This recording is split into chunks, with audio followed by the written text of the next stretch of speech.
Tayyib. Kita coba angkat penelpon berikutnya. Silahkan, dengan siapa di mana? Silahkan. Halo, Assalamualaikum warahmatullahi wabarakatuh. Waalaikumsalam warahmatullahi wabarakatuh. Silahkan.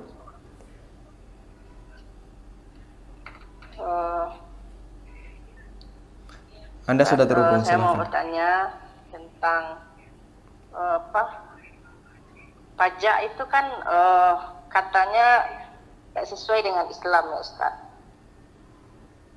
Lalu gimana kalau kita harus membayar pajak gitu, dipungut terus sama yang itu pajak, apakah kita ikut kena apakah kita kena sebagai orang Islam gitu?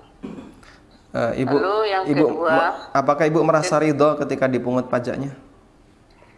Pak Ustaz? Apakah ibu merasa ridho ketika dipungut pajaknya? Ya, karena itu di suatu daerah itu kita harus membayar pajak. Ibu merasa ridho tidak? Merasa senang nggak ketika bayar pajak? Ya senang, nggak senang, cuma kita itukan aja, biarlah untuk membantu daerah itu aja.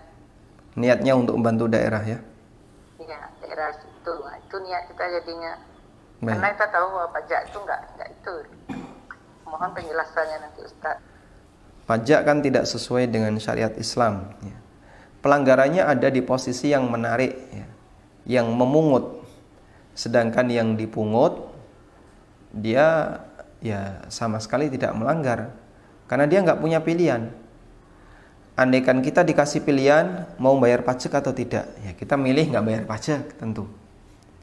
Cuman kan ini jadi aturan, sehingga ketika Anda mau milih nggak mau bayar pajak, ya melanggar aturan, dan pihak yang mengambil pajak berwenang untuk menarik secara paksa. Karena itulah di posisi Anda sebagai wajib pajak, orang yang bayar pajak, maka tidak terkena tidak terkena imbasnya sama sekali, dalam arti kita tidak berdosa ketika kita bayar pajak. Karena itulah kami sarankan begini ya, kalau Anda ingin bayar pajak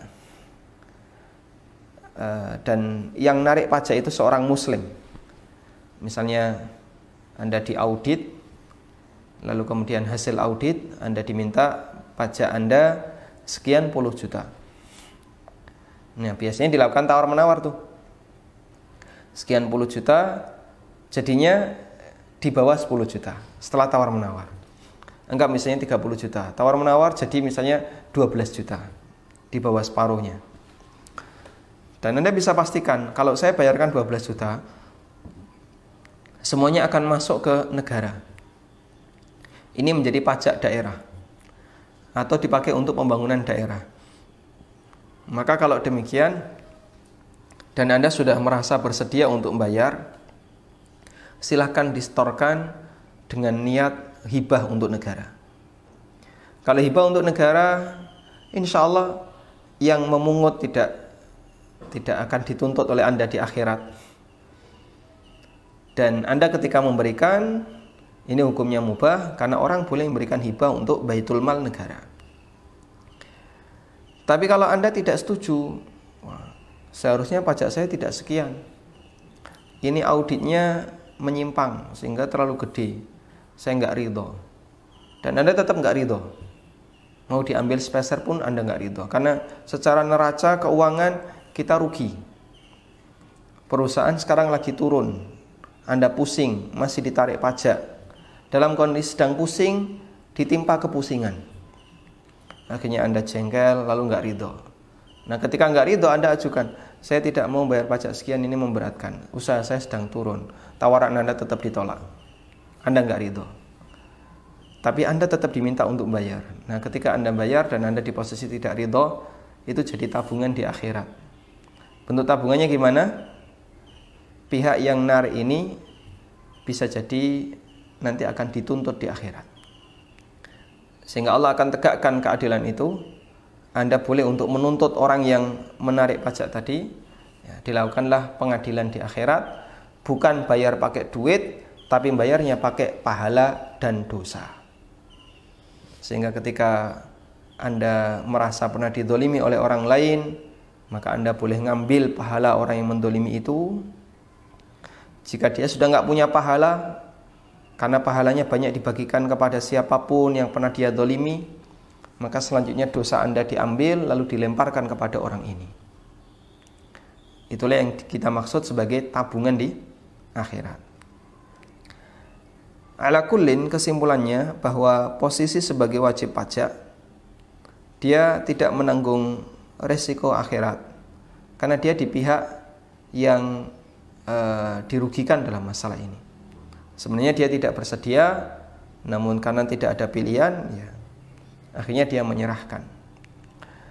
Makanya dalam masalah pembahasan seputar masalah pajak, wallahu ta'ala alam, saya selalu arahkan kepada masalah pengadilan di akhirat. Nabi SAW pernah bercerita, atadruna manil muflis, tahukah kamu siapakah orang yang bangkrut? Orang yang bangkrut adalah mayyati yaumal qiyamah bisolatin wa zakatin wa sadaqatin wa jihad. Orang yang datang di hari kiamat dengan membawa pahala salat, pahala sedekah, pahala zakat, pahala jihad. Tapi dulu ketika di dunia, wa qad dzalama hadza wa akhadha mala hadza wa safaka dama hadza wa daraba hadza wa syatama hadza. Dulu ketika di dunia dia pernah mendolimi si A, mengambil hartanya si B, mencela si C, menumpahkan darahnya si D, memukul si E. Akhirnya masing-masing berebut kebaikan, berebut pahala dari orang yang mendolimi. Sehingga ketika orang yang mendolimi itu habis pahalanya, walam yuqda ma alaih, sementara kewajibannya belum ditunaikan, ukhidat min sayyiatihim thumma turiha ilaihi thumma turiha finnar. Dosa-dosa orang yang didolimi itu akan diambil, dilemparkan kepada orang yang dolim ini, lalu dia dilemparkan ke neraka. Waliyadzubillah. Makanya Nabi SAW sampai ingatkan, ketika orang didolimi dan dia mengalah, maka dia punya tabungan di akhirat. Nantinya dia boleh nuntut temannya di akhirat. Sehingga kalau sekiranya kedoliman itu mampu untuk kita tahan, maka kita bersabar. Saya tidak membalas di dunia. Dan kalaupun saya berusaha untuk membalas di dunia, mungkin dia akan kesulitan untuk dibalas, ya. Karena dia pejabat misalnya, atau dia penguasa di dunia pengadilan. Saya mau nuntut gimana? Ada salah satu kawan yang dia dapat konsumen, tapi konsumennya ini seorang pengacara atau apa begitu. Nah, ketika barang sudah diantarkan, nggak mau bayar. Terus setiap kali ditagih, wah susah sekali. Terus minta saran gimana? Ya berarti Anda punya tabungan di akhirat. Dan kita ingatkan hidup tidak sekali. Wallahu a'lam.